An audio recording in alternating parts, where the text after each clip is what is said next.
गच्छामि।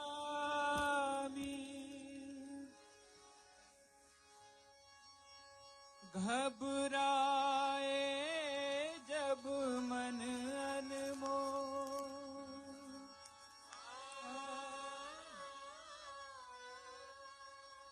हृदय हो उठे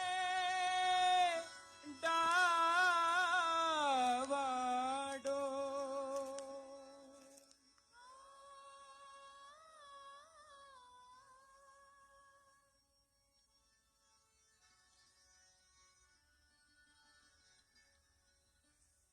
घबराए जब मन अनमोल और हृदय हो डावाडोल, जब मानो तू मुख से बोल बुद्धं शरणं गच्छामि।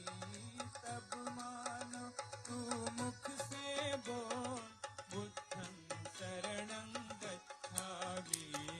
बुद्धं शरणं गच्छामि। धम्मं शरणं गच्छामि। संघं शरणं गच्छामि। श्रीमा शरणं गच्छामि।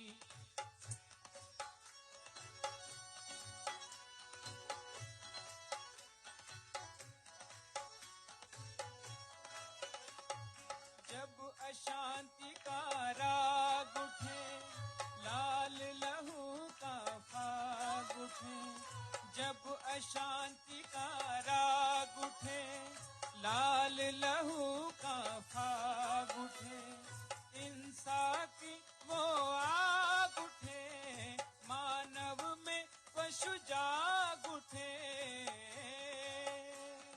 धरती की काया कांपे, अंबर जगमग उठे बोल। तब मानो तू मुख से बोल बुद्धं शरणं गच्छामि।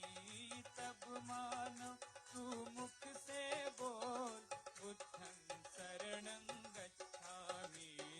बुद्धं शरणं गच्छामि। धम्मं शरणं गच्छामि। संघं शरणं गच्छामि। शरणं गच्छामि। श्रीमा शरणं गच्छामि।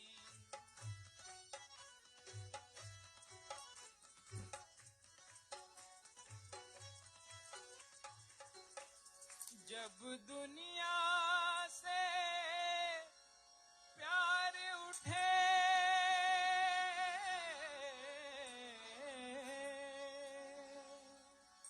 जब दुनिया से प्यार उठे, नफरत की दीवार उठे। माँ की ममता पर जिस दिन बेटे की तलवार उठे। धरती की काया कांपे, अंबर जगमग उठे बोल। तब मानो तू मुख से बोल बुद्धं शरणं गच्छामि। तब मानो तू मुख से बोल बुद्धं शरणं गच्छामि। बुद्धं शरणं गच्छामि। धम्मं शरणं गच्छामि। संघं शरणं गच्छामि।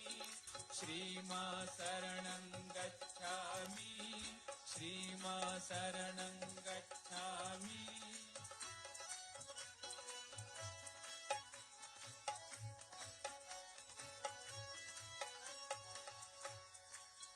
दूर किया जिसने जन मन के, व्याकुल मन का अंधियारा। जिसकी एक किरण को छूकर चमक उठाए जग सारा। सत्य का सदा जले, दया अहिंसा सदा फले, सुख शांति की छाया में जन मन गण का पेड़ फले। भारत में भगवान बुद्ध का गूंजे घर घर मंत्र अमोल, सब मानो तू मुख से बोल, बुद्धं शरणं गच्छामि। सब मानो तू मुख से बोल, बुद्धं शरणं गच्छामि। Morning, Yosina. बुद्धं शरणं गच्छामि, धम्मं शरणं गच्छामि, संघं शरणं गच्छामि, श्रीमा शरणं गच्छामि, श्रीमा शरणं गच्छामि, श्रीमा शरणं गच्छामि, श्रीमा शरणं गच्छामि।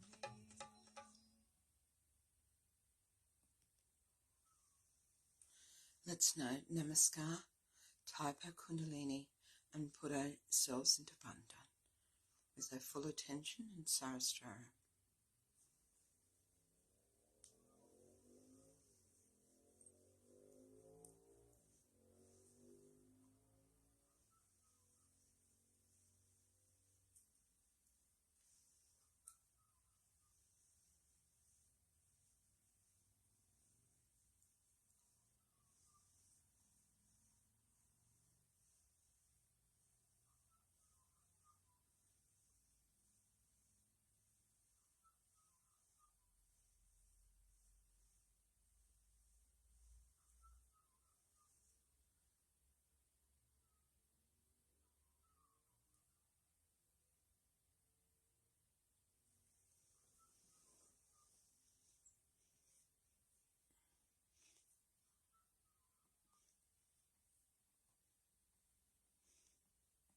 We'll do the three great mantras, plus Sri Ganesha mantra.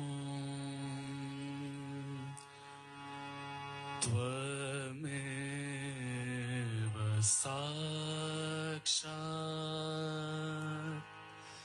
Shri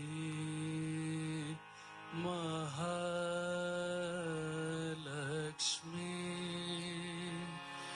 Mahasaraswati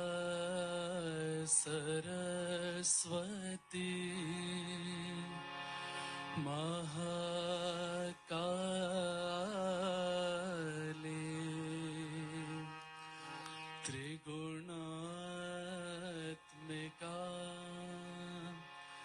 kundalini साक्षात् श्री आदिशक्ति माताजी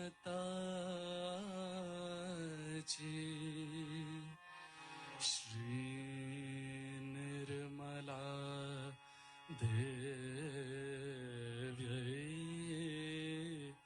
नमो नमः।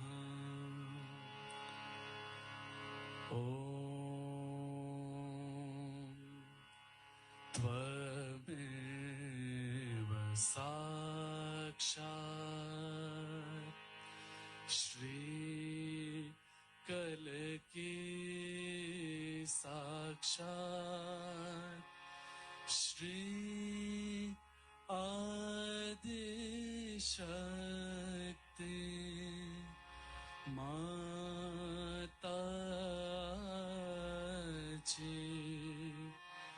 श्री निर्मला देव्यै नमो नमः।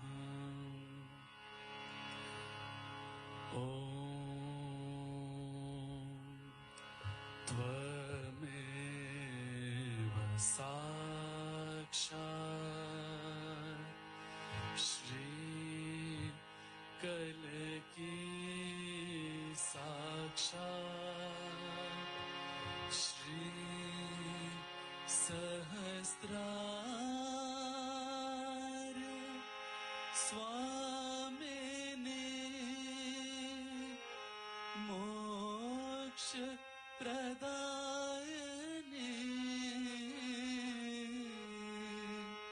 माताजी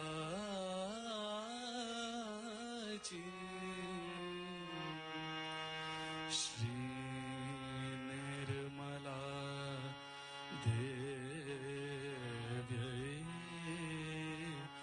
नमो नमः। ॐ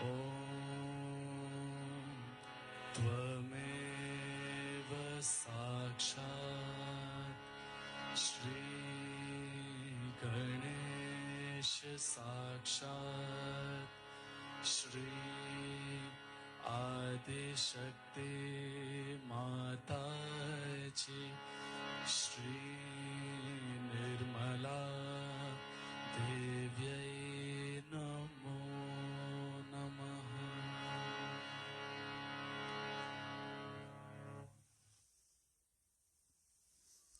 Let's just take a few moments, absorb those vibrations.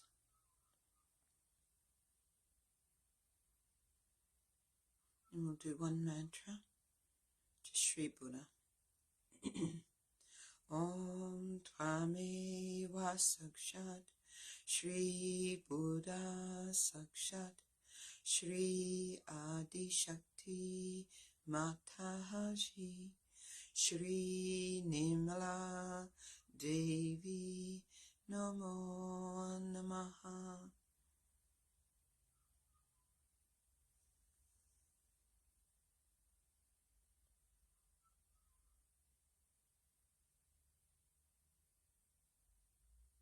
And let's, through connection to our spirit, overcome this ego within us all.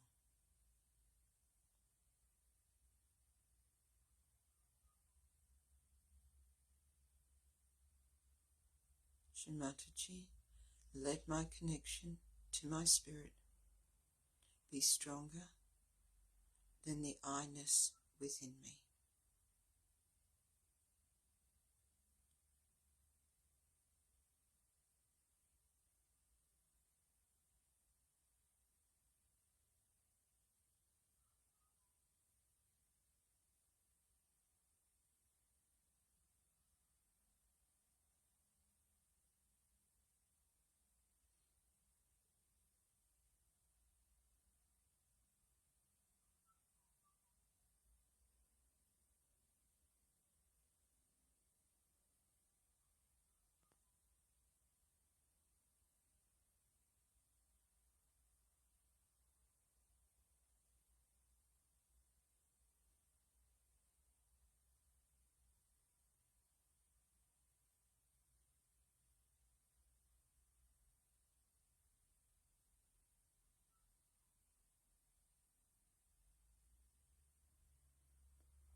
Now we're going to listen to a talk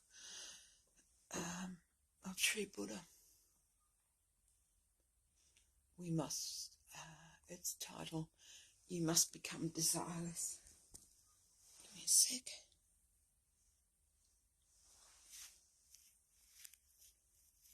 Let me get myself organised.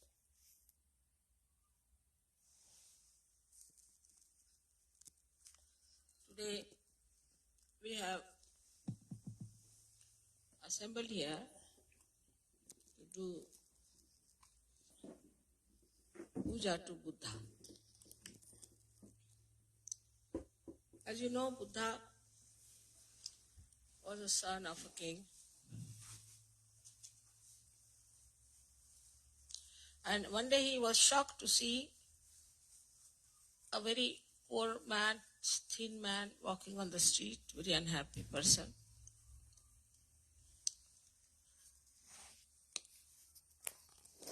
And he felt very sad.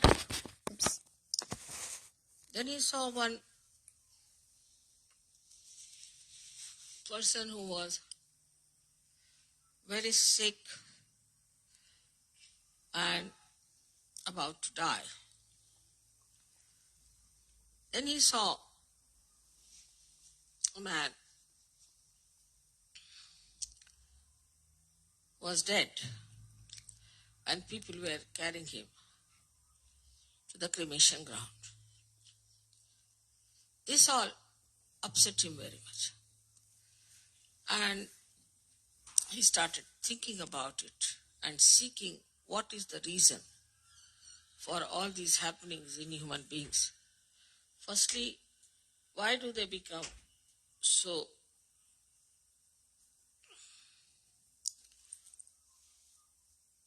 miserable or sick,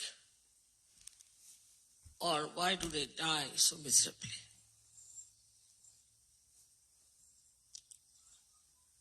The reason he found out in his search, he went round the whole world, I should say, in the sense he read Upanishads, he read, went to many gurus, went to many places of spiritual education, Banaras, everywhere he went. And ultimately, he was sitting under a banyan tree when suddenly his Kundalini was awakened by his Adishakti and he got his realization. Then he realized that the reason for all this is the desire.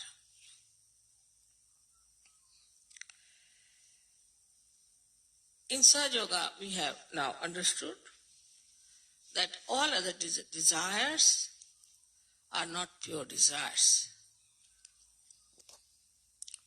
Firstly, whatever desires are fulfilled, we are not satisfied by it, first thing. And secondly, all these desires have a repercussion.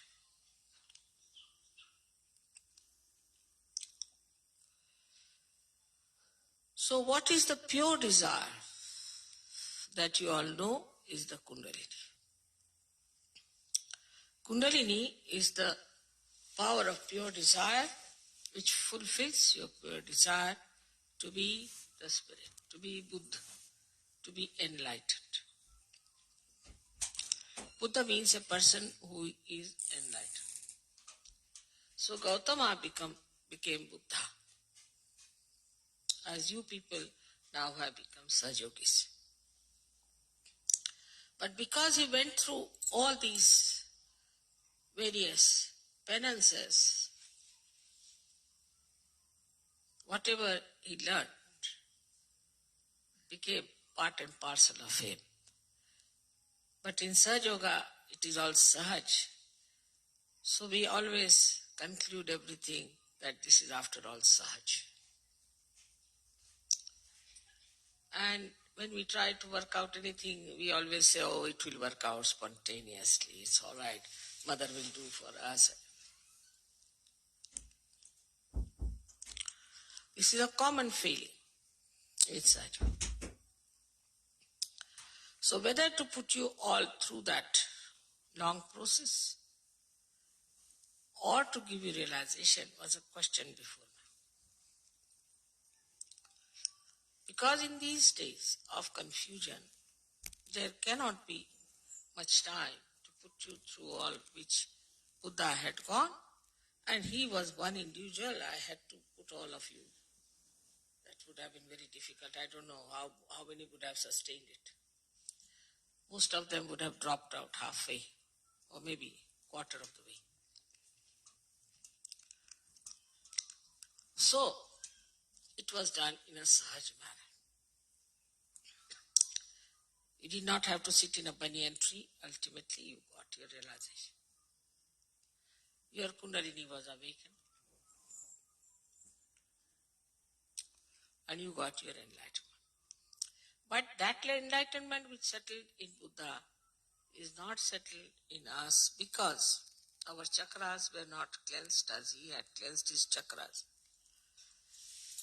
We had the same body, the same mind, and the same attitude when we got realization. As we were looking at but you have entered inside the house and you have to look out from the windows. This you forget. And though we are now on a hilltop, out of all the congestion and all the traffic, still you see a car, you get frightened. You don't know you are sitting on top of a hill where your mother has put you nicely. And that is how you try to behave. When I get reports about Sajogis, I'm quite amazed that they do not know that they are realized souls now. That's why Buddha talked of desirelessness. It's not possible before realization. Even after realization, I find it's difficult. Some sort of a subtle desire exists, and where you have to work it out, you do not work it out saying that our ego will be catching. So wherever it suits us, we work that way. Wherever it suits, we work this way.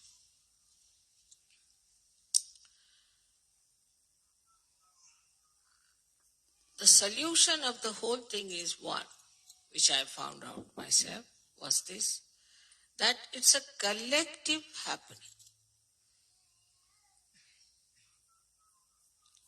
A person who is an individual can never get over his ego. Individualistic person cannot get over his ego. The one who lives individually, wants to enjoy everything individually, can never get over his ego because you have not gone through all that penances.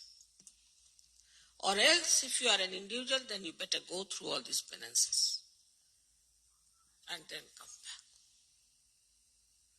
So the solution is to wash all our chakras, cleanse our life in the collective.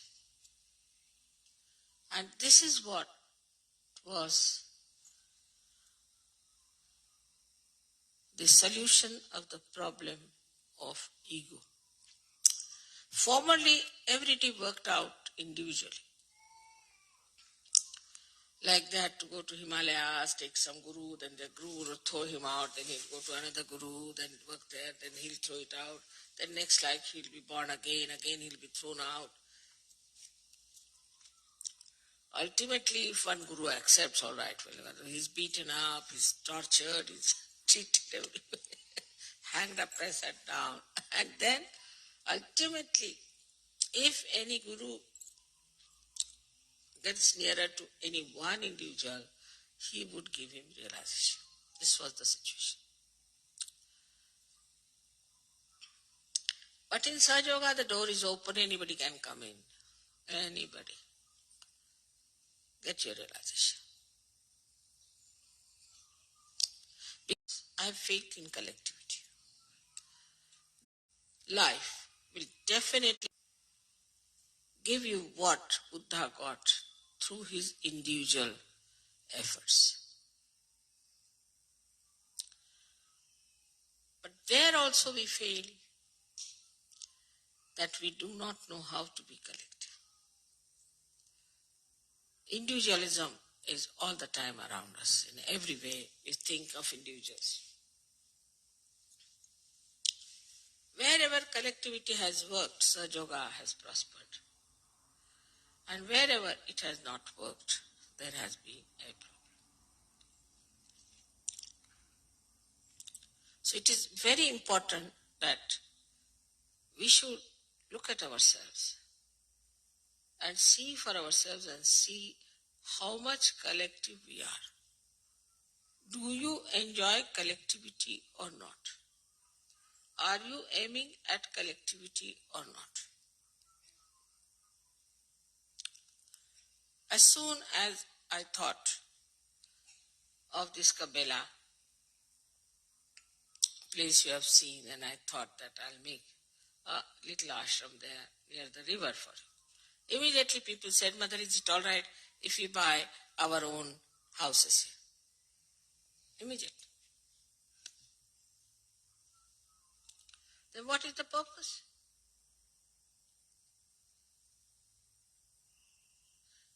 And then they will call me, Mother, please come to my house for dinner. Please come to my little house for some tea. So in Sahaja Yoga, unless and until you really become collective in every sense, you cannot ascend and you cannot wash yourself, you cannot cleanse yourself. This point he did not say, but in a way he did say, because he has said, Buddham Sharanam Gacchami. First, I surrender myself to my self-realization. Then he said, Dhammam Sharanam Gacchami, means the dharma in me, I myself surrender to that dharma. That is spirituality. And thirdly, he said,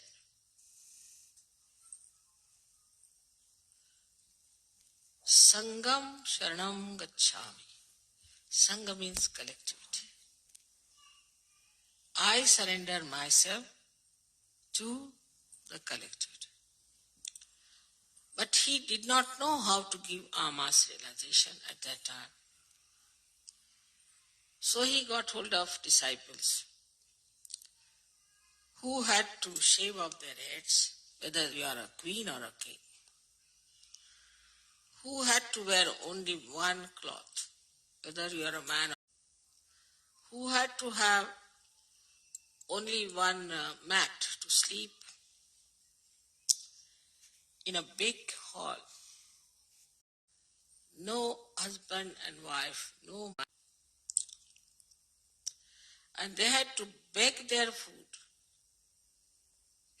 in the village and feed the Guru, and also they themselves had to eat that food whether it was sufficient or not.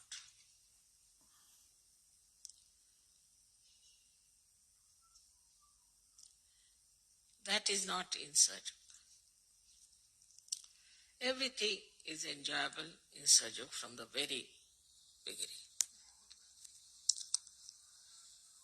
And you are supposed to be absolutely joyous people in Sahaja. That is there. But the joy of the collectivity, if you do not know how to enjoy, then you cannot ascend. Because there's no other way out. What is the other penance? For some people, even collectivity is a penance till they start enjoying it. And they are very troublesome. This is not good, very critical. Some of them stay in the ashram and criticize everything all the time. This is not good, I don't like this, I don't like that.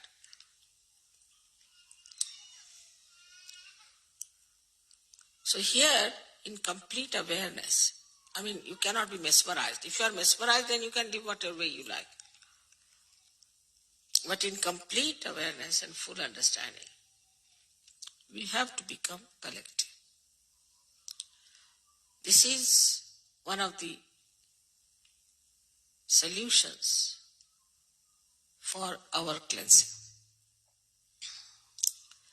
We can say like this, supposing my hands are dirty. So I go to one tap and I find just one drop coming. So can't wash. So I go to another place, there's no water. Third place, I find there's nothing available. Ultimately, I reach the place where I find some water. Then I wash myself completely because I know I can't find it anywhere else. But in Sahaja Yoga, you are immersed in the water of collectivity. If you enjoy this collectivity and can swim in that, then there is no problem.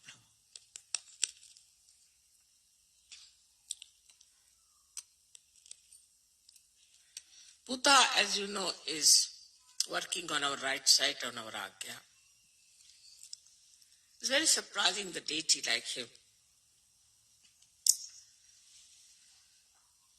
to work on the right side. First he said, for the right side you should be detached, desireless. I mean, nobody would work if they have no desire and if they have no way of earning something out of it. I mean, in the normal sense. But desirelessly you have to work. Then only the right side can be conquered. Very symbolic. Normally the right-sided people are extremely thin, but Buddha is very fat. Normally the right-sided people are extremely serious, very serious. Even if you tickle them, they won't laugh. But Buddha is laughing all the time with his both hands and saying, see the contrast. So, when you are working without any desire, only then this state can be achieved, that you'll be all the time laughing. But those who feel that we are doing this work with certain desire. I mean, some are very low level people, want to make money, some this, that nonsense, that goes on. But it becomes even subtler and subtler and subtler. As you become subtler, the desires start becoming subtler and subtler and subtler. And if you are not careful, it just comes up.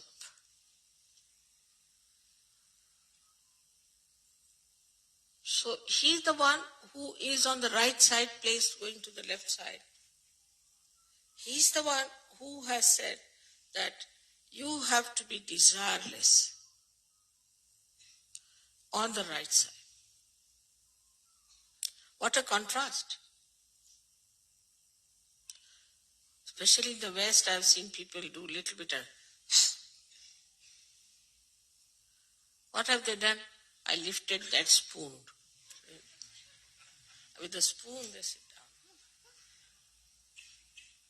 And they are surprised to see me that I am not tired. But I don't do anything. I have no desires. Actually, I never do anything. I am just nishkriya. I am just doing nothing.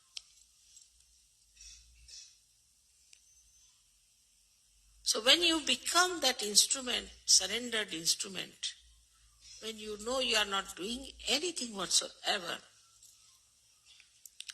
then on the right side, you achieve mastery.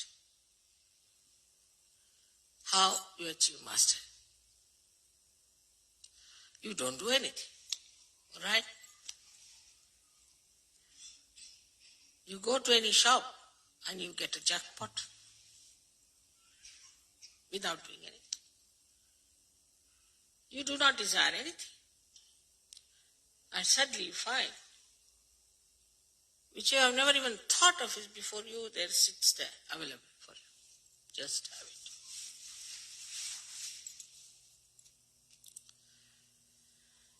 So, with a desire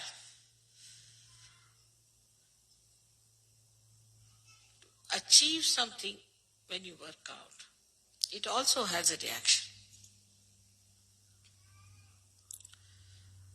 every action has a reaction. But action without desire cannot have reaction because there's no desire already. Supposing I get lost somewhere on the way. So I never feel upset about it because maybe I have to be there.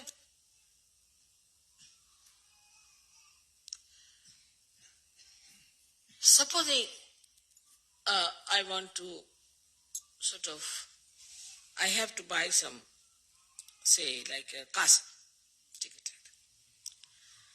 So people I have to buy. You see, that's different than desiring. I mean, it also came in my neck, certainly. I just said that, right, doesn't matter. Then the second one, everybody got attacked by this at any cost.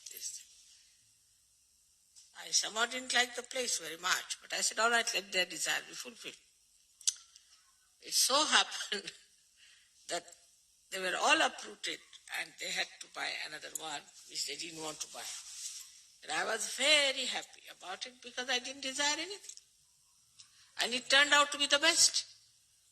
The reason is, whatever is best happens to me.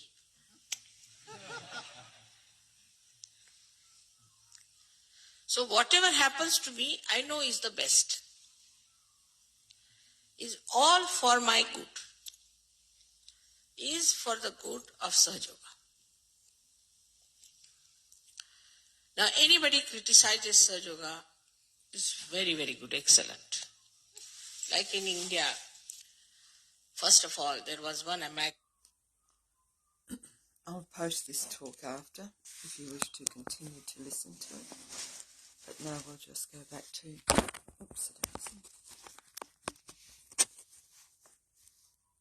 meditate silently together.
Let's do the last of the three great mantras.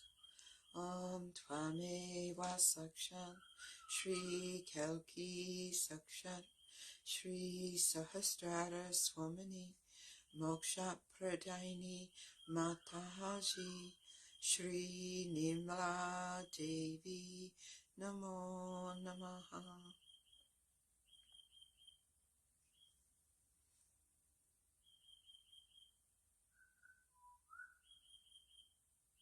Thank you very much for joining this morning. I hope you have a beautiful day. If you wish to continue to meditate in silence for a little bit more, that would be wonderful, because I certainly plan to. And enjoy your day. Jai Shri Mataji.